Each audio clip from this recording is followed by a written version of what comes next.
It's supposed to be like 48 this weekend, I think, which is pretty nice. And So then it's going to be in the 60s next week. Yeah, that's what I see. 52 Saturday. I have like 3 weather apps that I have to triangulate to make sure I have a sense of what's actually happening. Because like one of them is apparently, we talked about this before? Apparently, there's a huge problem with weather prediction in the United States right now, and just generally, I think, in the world, because so few flights are happening, and so much weather data comes from airplanes. And sort of traveling through the sky constantly. And that is all fed back into the weather database. And so the weather prediction algorithms have gotten a lot worse, apparently. And so I have 3 different apps, and they all say different things all the time. But the trusty old Apple app says 41 tomorrow and 52 on Saturday, which is terrific news, I would say. Yeah, as I said, I'll believe it when I see it. I'm just right now, as when it's cold outside, I've just got no faith that we're going to have any sort of fall at all. Yeah, I know. It was very short. It was very short and sweet, and I consciously thought about it as it was happening. You know, like we've actually had a couple fires since it got cold, like in the snow, and it's been rather nice and convivial. I made a lovely buttered brandy drink, which you had to make the butter, and it was like butter and brown sugar and orange zest and bitters and vanilla extract, I believe. You mix this all up into a butter. Then you heat up water, you make chai tea in it, and then you add brandy to that and warm that up. And then you take mugs of it and just dump the butter in there, and you stir it up, and it makes a nice little frothy, buttery brandy drink. And we had those out at the fire when it was really cold out. So nice. Sounds good. All right. Enough recipe sharing. Let's get on with it. Okay. Let's.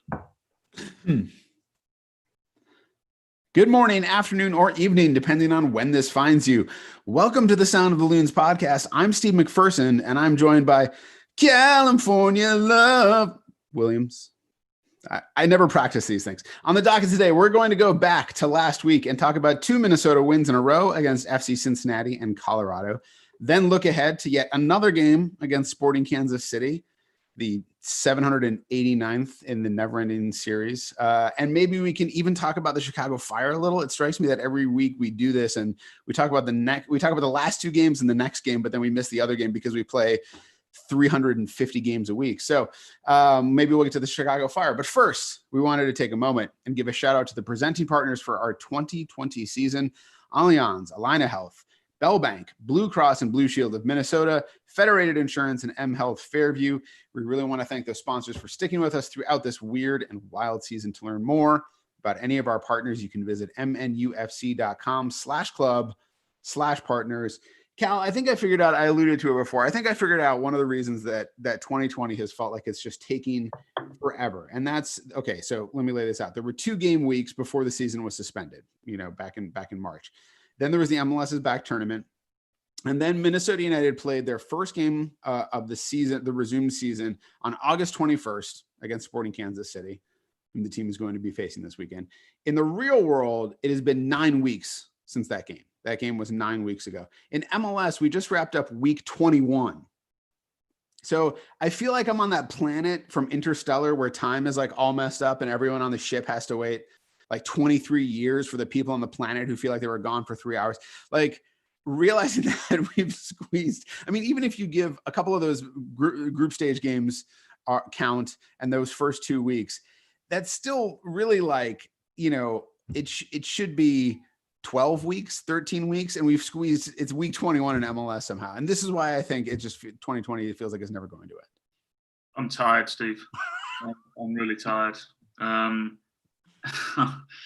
At what point does it become about quantity as opposed to quality? It feels like we're just, meshing it all together and just, which look, we knew it was going to have to happen after the MLS's back tournament finished. We knew this was going to be the situation if we wanted to make it a legitimate season. I believe the phrase is dragging arse. I've used that phrase before for sure. Yeah. You had said a while ago. Just feels like the entirety of the league is going through that right now, just to get through this regular season. Yeah, it's tough. I can't imagine being a player right now going through this. We're talking about how tired we are and how long the season's been. Imagine being a player going through this. I don't think it's been highlighted anywhere near enough, all the issues that the players have had to go through, both psychologically and physically this season, legitimately putting their bodies on the line with COVID-19 still being a legitimate threat, even at this stage of the year. So yeah, it's going to be one of those years that we will always remember for the wrong reasons. 2020 can quite frankly bugger off, in my opinion. It's becoming beyond tedious now. I think everybody's ready for 2021, if indeed that is the corner where we as a world turn. Then so be it. I think we'd all welcome January 1st right now, wouldn't we? But the good thing is, Steve, is that it does feel as though things are slowly starting to not get back to normal, but are starting to become accessible. Things like sports and people getting into stadiums, things like bars and restaurants slowly starting to figure things out. It feels like people now are actually starting to wear masks. Finally, who'd have thought? It does feel like it's slowly coming together, but I think tedious is probably the correct word to use when you think about 2020. Yeah, I'm not super sanguine about what 2021 is going to be like, at least for the first half of it at this point, Cal. But I think that I feel like some people are adjusting, some people still are refusing to adjust. We're still hitting new highs in COVID-19 cases. So I feel like, hey, if we have to go back to let's lock it down, maybe this time we'll take it seriously, and then maybe we can nip this thing in. I guess we're far past the bud of this thing. Maybe it's the butt, nip it in the butt at this point. But anyways, we don't have that much control over that. I wear a mask wherever I go. Everybody wear your masks. Yes. I wanted to come back. I was going to talk about it a little bit later in the context of some other stuff, but let's talk about it now a little bit. A thing that strikes me is, in terms of the players and what they've had to go through with regards to this, there's nobody who could get me on a plane right now. And I know that they're not flying coach. Everything is chartered, which is great, but still just thinking about, I mask up and get sort of girded for war to go to like the grocery store, for as little time as possible. And these guys are traveling to other places twice a week, most of the time, or at least, once a week they're traveling, they're playing twice a week. And everything is just so upended right now, in terms of that, like Kai Kamara, I was going to say, I wouldn't say that it's not like he hasn't struggled exactly since coming to Minnesota United, but he hasn't like clicked yet in the way that you would hope, your forward bringing in to score goals would have clicked yet. He's just got the one penalty goal so far. But like, I think he's been fine as a player. We just haven't seen the end product yet. The thing is that in a normal season, a player changes teams in the middle of the season. It takes them a couple games to kind of get their sea legs. But that's when you're coming into a situation in which everything is stable for the rest of the team, right? Like if a team has a way they do things, they have a routine, they have, a sort of rigorous way that they go about stuff. Yeah, it takes you some time to get adjusted, but once you get in there, you fall into the flow of things. There's just no flow anywhere, like Kai Kamara comes over and joins. The games are postponed, training is canceled. The games are so compressed, you can't get tactical training in at all, which is like, that's the thing is that, props to Bakaye Dabasi for coming in and hitting the ground running and being great, but he's also defending. He's not trying to execute, tactical moves of spacing and hitting crosses and, defense. I'm not like slagging on defense. Like I was a defender to the extent that I played soccer at all, but defense is about reaction and prevention. Like offense is about production and precision. And so to get those things to happen when you can't have tactical training because there's just not time to regenerate between games, it's ludicrous. So I feel like, every time we have a game and it's like, well, that was a little bit of a rough performance. It all has to come in the context of just what a weird year this is. Yeah. So again, with all that in mind, I would reserve with regards to really critiquing players this year. I think it's tough. Having said that, I am going to critique a player now because I don't think he's been good enough, and that is someone who I thought was excellent last year and really made a solid impression on himself in his first year in Major League Soccer, and that's Hassani Datsun. Not been good enough over the last couple of weeks, in my opinion. It's funny, Steve, you mentioned Guy Kamara, who I don't think it's been as successful as people would have wanted it to so far. And I think a lot of that comes down to the fact that Minnesota at the moment don't seem to be playing to Kai Kamara's strengths, and that is getting the ball in the box from the wide areas. Minnesota used to be this team where straight away it was ping the ball out wide, press as high as you can, get the overlapping fullbacks involved, get it to them, get to the byline, get the ball in, and find a teammate to execute an effort of some sort. Kai Kamara is a perfect centre forward in this league to be in that system.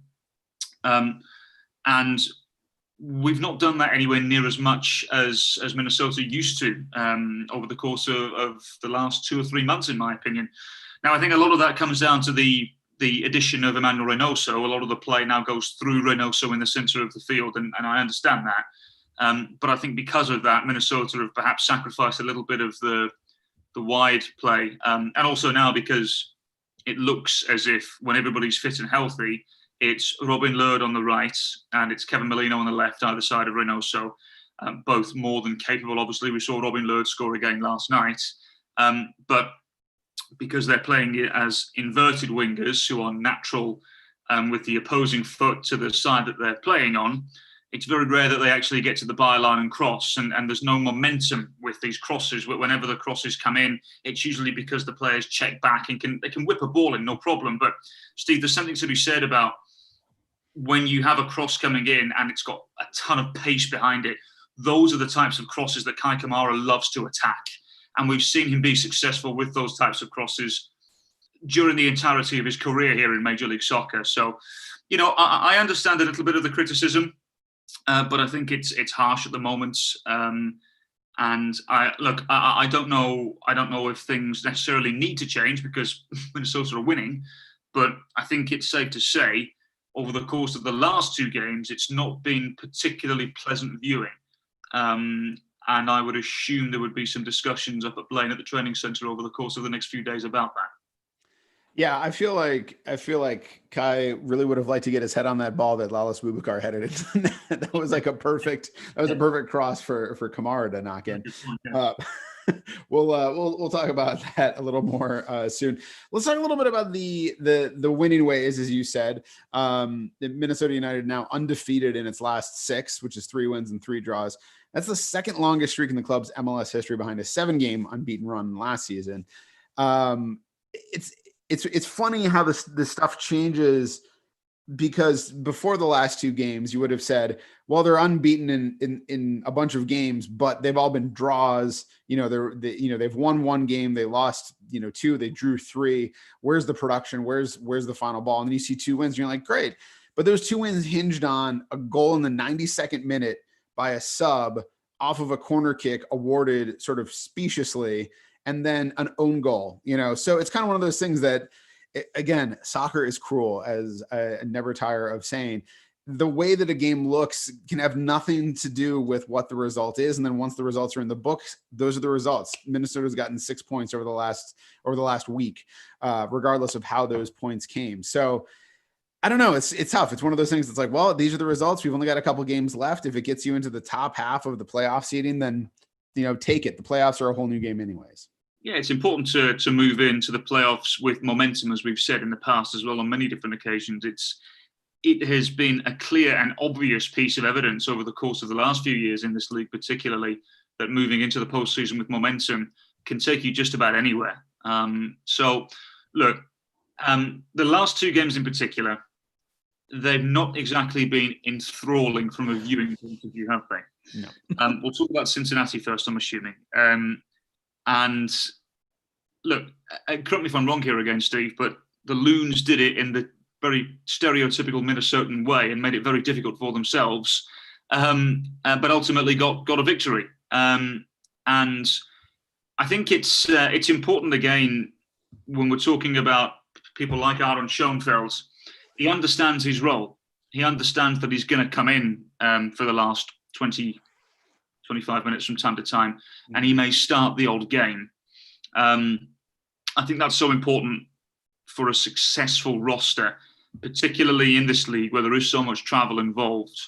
I think it's so important to have players who understand their role, and Aaron Schoenfeld absolutely does. And, I thought he took his goal very well. There are plenty of people who have a much more glistening resume in the footballing world than Aaron Schoenfeld that would have panicked in that situation. Obviously the ball ricocheted off the post after Michael Boxall came close with the header, and Schoenfeld was able to take a touch and lash it through the legs of Spencer Ritchie. So I thought it was an instinctive finish. I thought it was the sharpest he had looked for some time. And it just shows that having players like that in your roster, that they are very valuable in times like these, when you do have games on Saturday, Wednesday. So I think having someone like Aaron Schoenfeld is a very good idea for just about anybody in Major League Soccer. And look, as I said, it wasn't the most entertaining game, but at least Minnesota got the victory, and they went into that Colorado game full of momentum. Yeah, we've seen, Cal, how some of those shots can go awry. I'm thinking back to Michael Boxall's point-blank opportunity in the Open Cup final that was basically from that same range and went over the crossbar. So it's far from a done deal when you get the ball at your feet right there. There's a lot of stuff going on and has to happen very quickly. So credit to Schoenfeld for locking in and getting that goal. It was a tough recap to write, I have to say, because not much happened until that 92nd minute. It really was.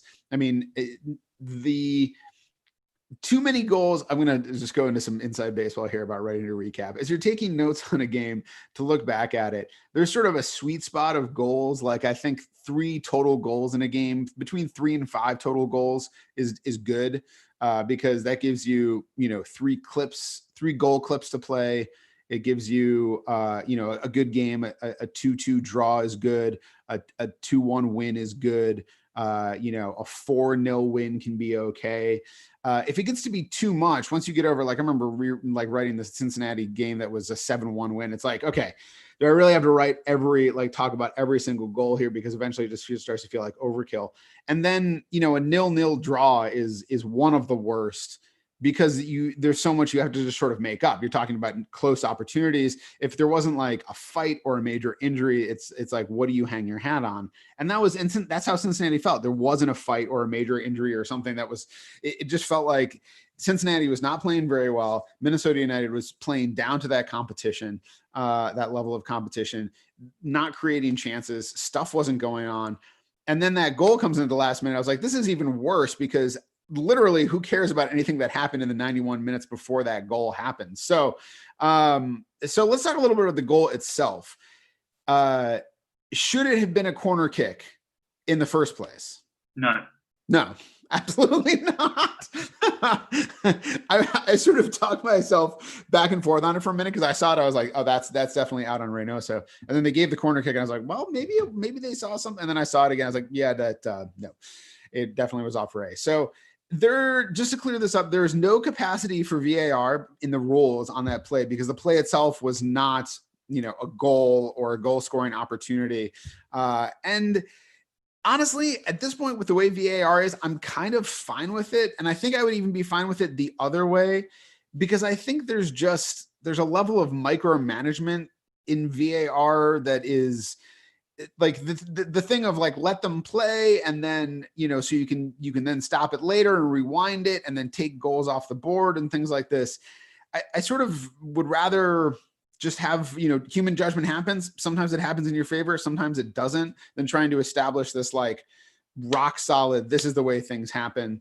And then there's all these inconsistencies. There's no goal line technology, but there's VAR. So I just sort of feel like it's kind of pardon my French, it's kind of half-assed right now. And so if it's not going to be all the way, then I'm okay with a little bit of human judgment coming in now and again. That's my position. Yeah, Steve, I can't even begin to defend VAR at the moment. I don't even know anymore. I just don't know. the LA game over the weekend. The first goal that was scored when the ball was clearly out of play at the opposite end, it is reviewable because they then start an attacking phase. How do the officials not know this? How do they not go and have a look at it? I don't understand. So I think the least we talk about VAR and those running it, the better, in my opinion, because I may get myself and the club into a bit of trouble because it's beyond infuriating. But yeah, look, I mean, whilst we're talking about complications and stuff with Cincinnati, people who were able to watch the broadcast may very well have noticed that the camera was very quick to switch to Mr. Schoenfeld when he scored. So rather than going back and forth with people on Twitter, I'll just say here, once again, we do not control any of these cameras, any of the production when they are road games, because we don't travel because of COVID-19 in 2020. So we can't control anything. What you see at home is what we see when we're calling the game. So it was very much to our surprise when what seemed like a fairly routine replay that Kindred de St. Aubin was talking over, as she should be, all of a sudden the camera switched to the live play and the ball's at the feet of Aaron Schoenfeld. Little did we know that Michael Boxall had hit the ball off the woodwork rather, prior to that. We had no idea. And it's just one of those things that happens. It's live television and these things can happen. So, but in terms of the game itself, Steve, I was actually quite impressed with FC Cincinnati, that they look a much more vibrant outfit than they have done during their, let's face it, rather paltry spell in Major League Soccer. One thing which I was quite impressed with, because it did cause a few problems and it wasn't identified as much as it needed to be, in my opinion, was them playing a false nine. Sim De Jong, who is traditionally a central midfielder, more of a number 10, but he has played in the central midfield for PSV Eindhoven, Ajax and Newcastle, and even for Sydney FC in Australia. He was playing up front in a number 9 role, but a false 9 role, and I thought that caused Minnesota complications, because what the false 9 essentially is designed to do is pull out your 2 centre halves, or at least one of them, and then the number 10, which in this particular instance was Frankie Amaya, can play off of the 9 and play in behind, because the centre half has gone with the number 9, the false 9, when he's dropped back, and then the 10 can get in behind.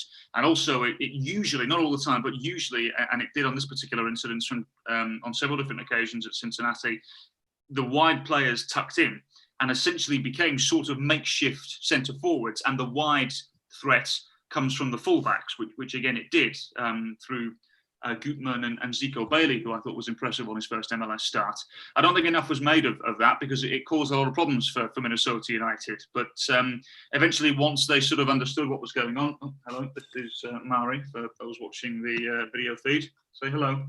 Cat, just cats. And look, it caused a problem. And as I said, once Minnesota were able to get the better of that problem and figure out what was going on, I thought they managed it quite well. But no doubt those first 20 minutes against Cincinnati, there were 1 or 2 question marks that caused problems for Minnesota United, no doubt. Yeah, I felt that I might maybe being too hard on FC Cincinnati. It sort of their play reminded me of the times over like Minnesota United's first couple of seasons where they would have a good game where it's like, oh, you do have an idea of sort of how you want to approach something, and it would sort of look interesting. And then, you know, for a variety of reasons, like there would be a regression, or guys would go out, or you would struggle, you know, you wouldn't get as much from your midfield as you would like to. I think that there's a lot that Jaap Stam is putting in place. And I think there was some talk about it going into the game, that he's sort of tried a couple different formations. He's working through different ideas. Which is I appreciated, because I feel like he's really not ideological, it seems like, so far, in the sense of he's not like, this is the formation I want, and then I'm going to make this work. You know, I'm just going to try to ram this down the throat of the team in order to make it happen. He seems to be trying, you know, 3 at the back, 4 at the back, 4-3-3s, 3-4-3s, I'm missing a guy there. Anyways, you know what I'm saying? Like he's 4-2-3-1. He's sort of trying a couple different things and seeing where his pieces can work. And that's appreciated, because I think it's the thing I always appreciate in a coach, when they can show a certain degree of flexibility with regard to, obviously a coach is like, this is how I like to approach the game. But sometimes you got to recognize that your personnel either overall is not right for that, or your personnel at the moment is not right for it, or the opponent calls for something. Coaches want to be on the front foot. They want to force the other team to change. But sometimes it's like, you just need to know which arrows you have in your quiver. And that seems like sort of where Stam is right now. Stam. I think just Yep Stam, I think. Yep, Stam. Okay. I'm just checking. I feel like that's where Stam is right now, is sort of trying to figure out, like, get a feel for what is going to work for the team going forward. Yeah, absolutely. I would encourage people to keep an eye on Cincinnati, because I'm intrigued to see what they do in the off season. I don't think they'll make the playoffs this year. And I think the fact that the GM, Gerard Nijkamp, came out last Monday or Tuesday, and said that they still perhaps need 4 or 5 transfer windows to get themselves to the level that they want to compete at, which ultimately is MLS Cup. So I'm interested to see what part of Europe they add from, because I think that's the aim from people that I've had conversations with at that club. Wouldn't surprise me if a handful of Dutch players arrive, because they have a Dutch manager, a Dutch GM. And Jaap Stam seems to want to play this sort of total Dutch football type system, where it is very abrasive, high press, 4-3-3, you know, and what better way to replicate that than having players that are familiar with it, and that would be players that are from the Netherlands. So it'll be interesting, but I think they're a much better team than people have given them credit for sure. Yeah. All right, Cal, let's move on to the game against Colorado Rapids. We have a little divergence of opinion apparently on this game. I enjoyed it more than the Cincinnati game because I found that while there was a certain degree of looseness and maybe a little less cohesion, there was a lot more energy I felt in the Cincinnati game from both sides, especially having watched clips from Colorado's defeat at Sporting Kansas City. I thought they looked a lot more with it overall than in that game. I found it fine to watch overall. You seem to not be as enthusiastic about the Colorado Rapids game. Well, so here's the thing about it. Yes, I agree there was energy in the game. Okay. My issue was that I thought there was an obvious lack of quality. What I hope didn't happen is people, for the very first time, thought at that particular evening, oh, do you know what I'll do? I'll watch Minnesota United for the first time this evening, or I'll watch Major League Soccer for the first time, because that was not the game that would have been put forward to advertise the league or our club, for sure. It was...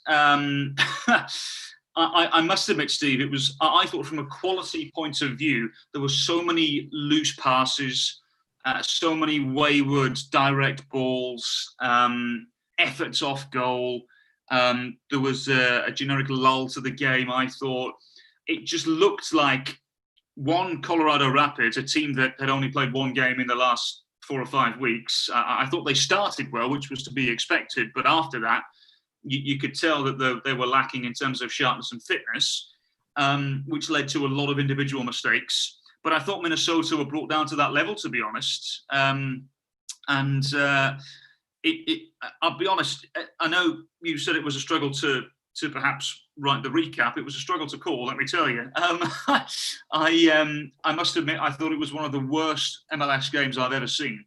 And I'm a firm believer of this league. I'm somebody who will push this league on anybody who doesn't seem to think it's very good or what have you. You know, I will, get my point across and tell them you're wrong. You have to watch this league consistently to have a firm opinion of it.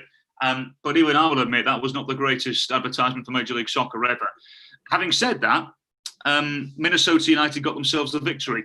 Here's another reason to back up my point of it not being great in terms of quality, Steve. The winning goal itself, it was like a video game glitch.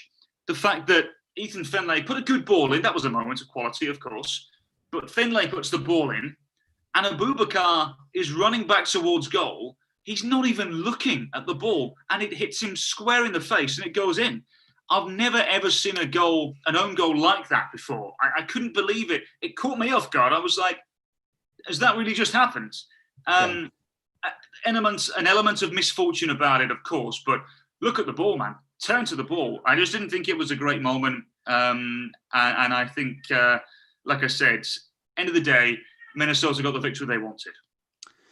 Clinical finishing by Lalas Abubakar on that one. It was, when you watch it back in the replay, when he hit it, their goalkeeper's reaction, it looked like he just had no reaction. It didn't even look like he thought it was going to go in until it was like over his head, and then he just sort of collapsed in a pile. We'll get to that goal. What do you remember the first MLS game you ever watched? First MLS game I ever watched was in 2000, full game, because I'd seen highlights in 2007 when Beckham first came over, because there was a television show created specifically for his arrival for a UK audience and whatnot. 2009 was the first full MLS game I had watched. And that was Seattle against LA Galaxy in the playoffs. And I remember it was there was a beautiful goal from Edson Buddle from 35, maybe even 40 yards out. It was a volley. I'd stayed up late for whatever reason, because it was like 2:00 in the morning. I was watching this back in England. Edson Buddle rifled in a volley from, as I said, it was about 35, 40 yards out. And it was a typical CenturyLink field. It was 40,000 plus. And I thought to myself, wow, this is really impressive. So that was the first full game, I think, if memory serves me correct, that I watched in terms of Major League Soccer. Okay. It's funny because I hadn't thought about it until you mentioned about, like, if this was somebody's first game of watching MLS. I believe my first game of MLS that I watched was, are you ready for this? I think it was in 99 or possibly 2000. And I was living in New York at the time, and my girlfriend at the time, there was like a wedding we were going to, and it was like slightly upstate. And so we went upstate to this place, and she was in the wedding. And so she had a bunch of stuff she had to do, and I had nothing that I had to do. And so I was in the hotel room of this sort of country inn, and did not have cable at the time, I don't think. And so had not seen that much. I mean, I had I was living in New York. I couldn't afford cable. And so there was an MLS game on, and it was like the singer from my band at the time had played soccer, and I always liked soccer. I played some FIFA maybe at that point, I'm not sure, but I played soccer in college and stuff. And I was like, let's check out this MLS thing. And I think it was Chicago. I know it was the Chicago Fire was one of the teams. I don't know what the other team was. And it was like a Saturday afternoon game on ESPN 28. I don't know, who knows, It was not good. I mean, MLS, I feel like MLS in 99 or 2000 is like the quality was really not there. So I do remember, I'm stuck with nothing to do, and I watched that. I may have not watched the whole game, was how boring I think it was that I ended up deciding to do something else. Anyways, that was my first MLS experience. And then it was a long time before I watched my next MLS game. So, okay, enough about that. Let's talk about the Colorado thing. One of the things that's interesting is that these teams, Minnesota and Colorado, always get into it. This is probably the most peaceful game overall, in terms of between the two sides. Since this was a 2-1 win, there's still only one game that's been decided by more than one goal between these two teams, and that was like a 2-0 or something like that Colorado won. So the games have been tight. There have been suspensions. There have been red cards. There have been, there's been all that stuff. I mean, I feel like Abubakar's own goal sort of fits into this, except that it just kind of deflated the team at the end rather than leading to a bunch of bad blood or anything like that. But man, these two teams, for whatever reason, Colorado and Minnesota, seem to get into it when they play against each other. Yeah, they do. And it was a little softer compared to recent clashes, wasn't it? Yeah. Maybe that's because Ozzy Alonso left the game. Yeah. Maybe. I don't know. Let's talk about Ozzy a little bit there, because that really, I was watching the game on mute at that point, and I couldn't hear your commentary, but I could see Ozzy's face, and reading his face, it really looked like he felt like he was really disappointed, and he's again, I think, as Adrian emphasized after the game, he's not a guy who comes off because his toe hurts. Like he's he's going to be in unless it's something bad. And it looked, to judge by his face, like he was like, yeah, I can't do this. This is not going to be good. So that's not good for the prospects of him playing in the near future, it would seem. No, it's not, Steve. I don't know for sure, but the whispers were that it was another issue with his hamstring. I don't know if it's the same one. I'd heard different hamstring. I had heard. Okay. Either way, it's another injury that's probably going to keep Ozzy Alonso out for several weeks. And knowing how much we have left of the regular season, we probably, one would assume, if it is a strain or even worse, a tear, we probably won't see Ozzy Alonso again until the playoffs. So it's it's no doubt it's an issue. Now with Hassani Datsun obviously not being available as well due to the ankle injury that he sustained. But the good thing is about that, Steve, is that I was quite surprised actually. We saw Hassani Datsun training at Allianz Field when we first got to the stadium yesterday afternoon, and he looked like he was moving around a lot better than what we thought. Adrian Heath even said to the press that he thought that he had recovered much quicker than they had originally anticipated, which is great. So here's hoping Hassani Datsun is available and we'll see him in a Minnesota United kit again this season. Look, Jacori Hayes obviously comes in and brings a lot. Jan Gregus is very good. We know what he brings.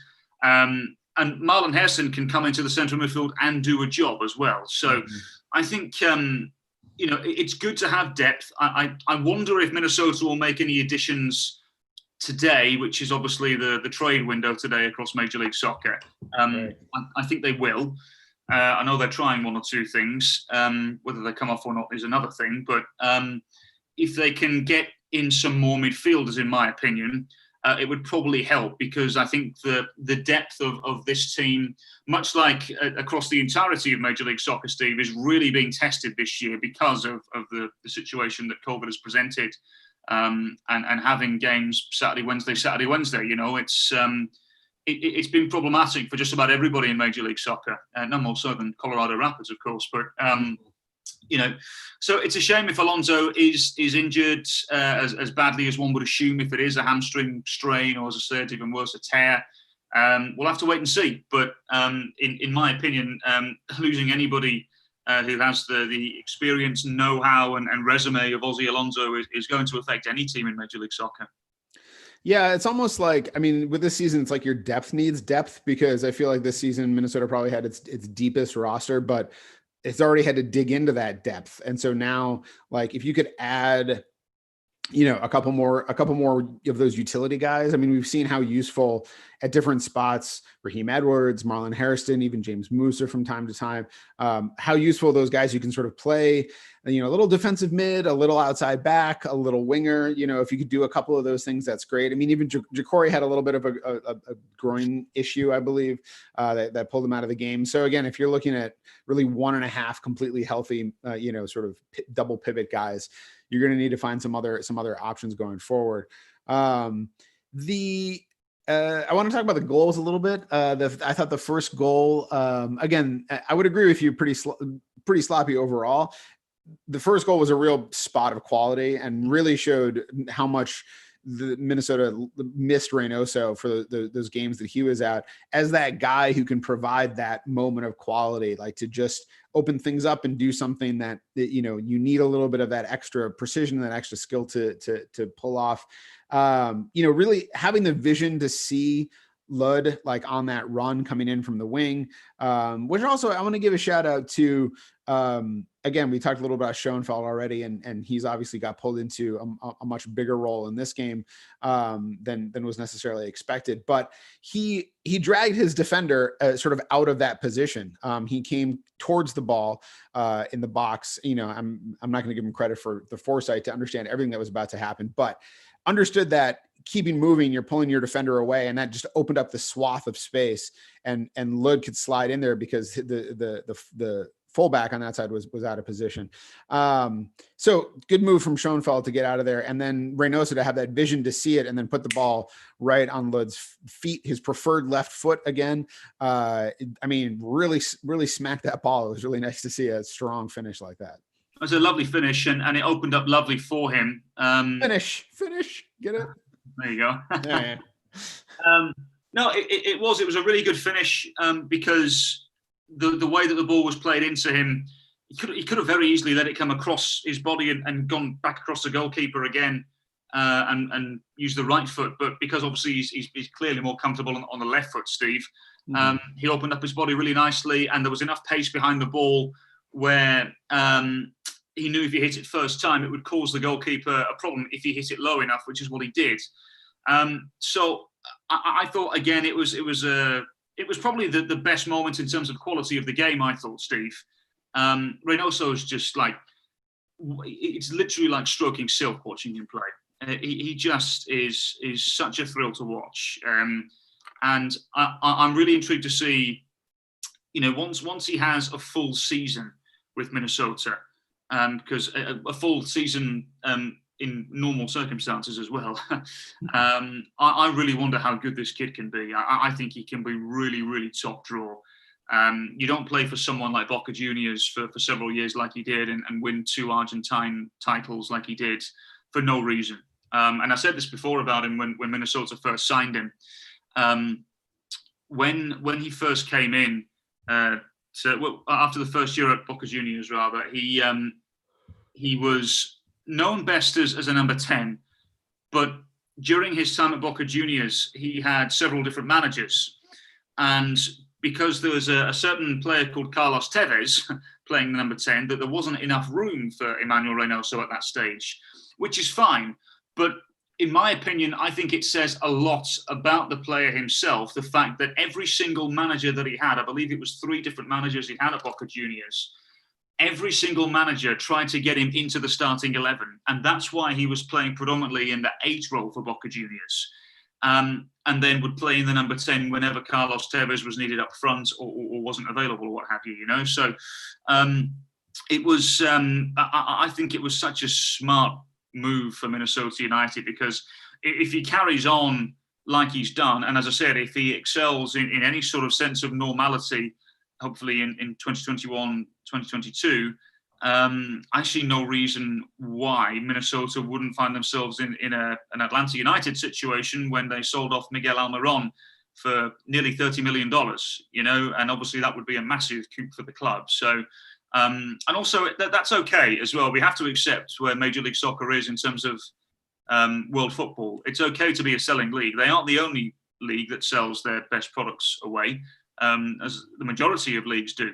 And that's okay. Let's be comfortable with that, because ultimately, if something like that does happen, Steve, it has to be viewed as a success, because then you've got $30 million or thereabouts in the pocket, which you can invest in, an academy. You can invest on the playing roster. You can perhaps look at better quality players with that amount of money you're bringing in. It can also secure the futures of many people around the club, So. You give your play-by-play commentator a big raise. There you go. Yeah. No, I think Reynoso is top draw, Steve, and I'm really excited to see where he is. Let's give him a year. I'm really excited to see what the conversations are between you and I this time next year when we're talking about Emmanuel Reynoso. I think they will be full of pleasure. Yeah, that'd be great. All right, let's we've been going on a while here. Let's get on to the next couple of games. We won't spend too much time on these. SKC, what is it going to take to get a result against a pretty hot SKC team who are on top of the Western Conference in their home? Minnesota's never taken so much as a point at Children's Mercy Park. Polito is back looking good. They have 2 wins in a row. What are the chances here? What has to happen to get a point out of this game? So I don't know anything. I've not spoken to anybody on the coaching staff or anything since yesterday. Mm-hmm. If I was in charge, Steve, and we're assuming here that the bodies are available as well, if people are fit, I would go with the 5-man backline. Yeah.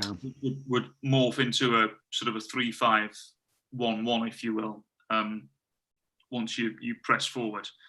I would have, if Aha is fit and available, I would go Aha, Kalman and Boxall at centre half, and I would go Dibasi at left back, and I would go Metanio right back. As we said, Alonso, it doesn't seem like he's going to be available.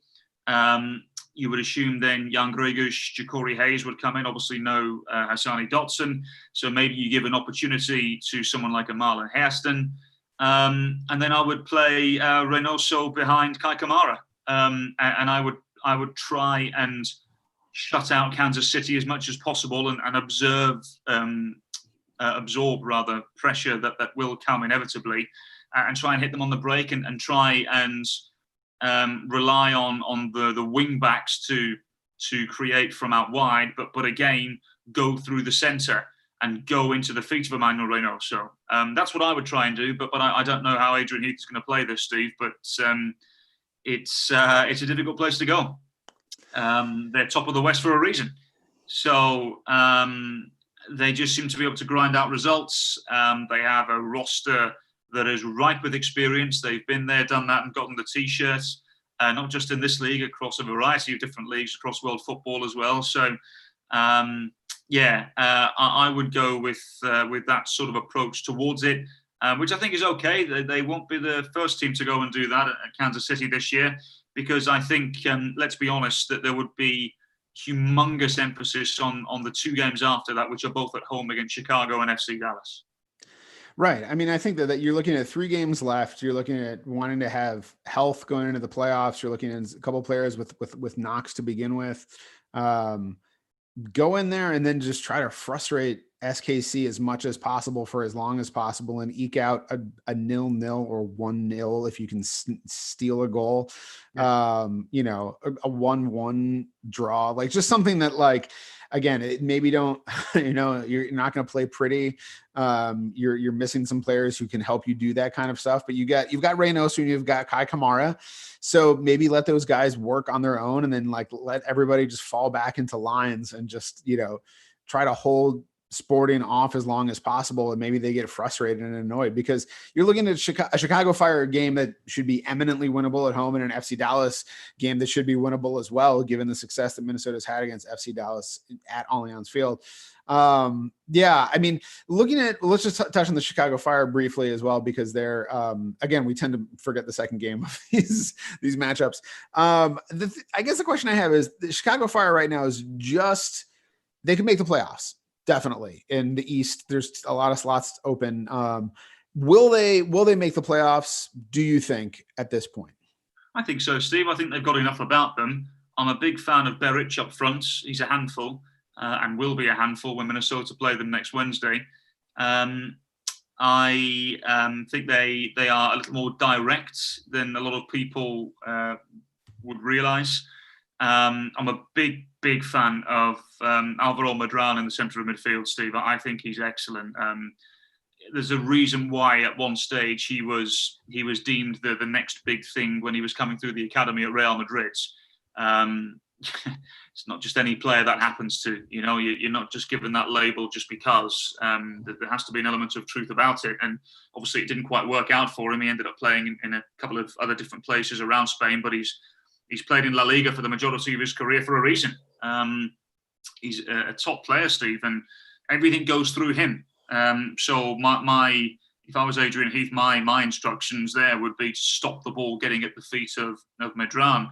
And if it does, you pester the living daylights out of him and make sure he doesn't execute the pass, because he's one of these players who he's a deep-lying playmaker, but he's equally as effective in the 8 role as well. So he's the player to watch out for from Chicago Fire, no doubt. And as I said, they've got plenty of firepower up front as well. Yeah, I have now watched a ton of the Chicago Fire this season. Still winless on the road right now overall. So I expect them. I mean, I expect we'll hear what we hear from Adrian most weeks, which is I expect it to be difficult, even if no matter the opponent, he will always, he gives every opponent their due respect. Understand you can't sleepwalk your way through any games and expect to get something out of them. So a lot of work to be done there, obviously, against Chicago Fire. Right now they are 11th, although they are 1.05 in points per game, which puts them over Inter Miami, who are 1 points per game. So should the league make the decision to go to points per game instead of points, maybe that would bump them up a little bit. But it depends a lot on what happens over these next weeks. And I think Minnesota United is capable of taking 3 points off of them. So All right. Do you have any closing thoughts? No, just that now, as you said, I think if you were to offer a point in Kansas City right now, we would absolutely take it. And I think that there is an expectation now with this team, particularly at Allianz Field. So the last 2 home games, Steve, I would absolutely say they've got to be wins. I think Minnesota will secure their playoff spot here relatively soon. But now you really want to try and get a home game. I know there's not as much advantage because of no fans being in the stadium, but still, as we mentioned at the top of the podcast, Steve, with the way that these players are traveling around for the away games, I don't assume that will change in the postseason. You want to play a home game. So let's finish in the top 4 and let's finish the season strong and take momentum into the postseason. Sounds good to me. Thanks for joining us for the 118th Sound of the Loons podcast. Minnesota United's next game is on Sunday, November 1st at 6:30 p.m. when MNUFC renews the nicest rivalry in sports against Sporting Kansas City at Children's Mercy Park. You can watch that game on Fox Sports North and listen on Score North. Be sure to leave us a nice review on iTunes or at the very least a 5-star rating, and follow the team on Twitter at MNUFC. You can follow Cal at CalWilliams.com, and you can follow me at Steve Entris. Apologies, as always, to Richard Wagner. And remember, there's only one person in this whole world like you, and people can like you